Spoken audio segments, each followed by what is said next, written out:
துணை முதலமைச்சர் அது வேடிக்கையாகவும் அது வேதனையாகவும் அவர் சொல்லுவார். கொரோனாவை விரட்டுறதுக்கு தமிழ்நாட்டு முதலமைச்சர் இங்க இருக்கின்ற மருத்துவத்துறையை சார்ந்திருக்கின்ற அமைச்சராக இருந்தாலும் சரி, இங்க இருக்கின்ற குழுவை அமைக்கிறார்.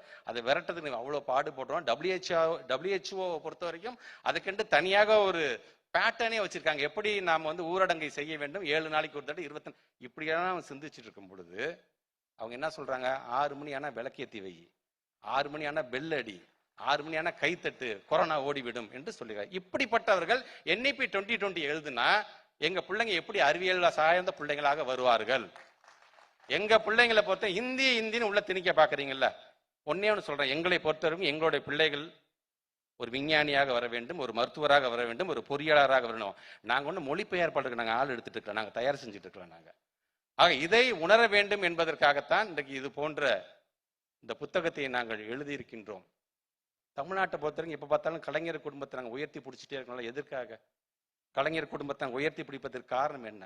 நாம் இவ்வளவு பெரிய இன்டர்நேஷனல் லெவலில் இவ்வளவு பெரிய அரங்கத்தை தமிழ்நாட்டு முதலமைச்சர் அன்றைக்கு இருந்த முத்தமிழர் கலைஞர் கட்டி எல்லாரும் சமம், எல்லாரும் இங்க உட்காருங்க, இது சாதி மதம்லாம் கிடையாது, இங்க படிச்சவனுக்கு தான் இங்க உண்டு வேலை, உட்காருங்கன்னு என்று சொல்லி இப்படி கட்டமைத்து அதை பகுத்தறிவோட ஒரு பேசினார். பாத்தீங்களா? அந்த கருத்தை பொறுத்து கொள்ளாம அன்னைக்கே சொல்றாங்க கலைஞருடைய தலையை சீவ வேணும். என் தலையை நானே சீவலன்னு சொன்னார். அவரு லெப்ட் ஹேண்ட்ல டீல் பண்ணிட்டு போயிட்டாரு.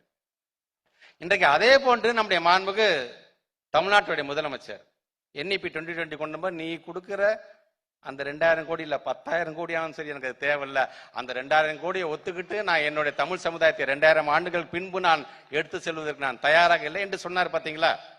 இப்ப அவங்களுக்கு கன்ஃபியூஷன். அவங்களுக்கு ஒன்றிய அரசாங்கத்தை பொறுத்த வரைக்கும் என்னப்பா தான் தமிழ்நாடு தான் நம்பர் 1 இருக்கு எல்லாத்துலயுமே. தமிழ்நாடு முதலமைச்சர் தான் நம்பர் 1. தமிழ்நாடு முதலமைச்சர் ஒட்டுமொத்த இந்தியாவிலே முதலமைச்சரா இருக்காரு. அப்ப ஏன் நம்ம சொன்னவங்க கேட்டுக்கிட்டாதான் என்னப்பா என்று நினைக்கும் பொழுது அவங்களுக்கு புரியல.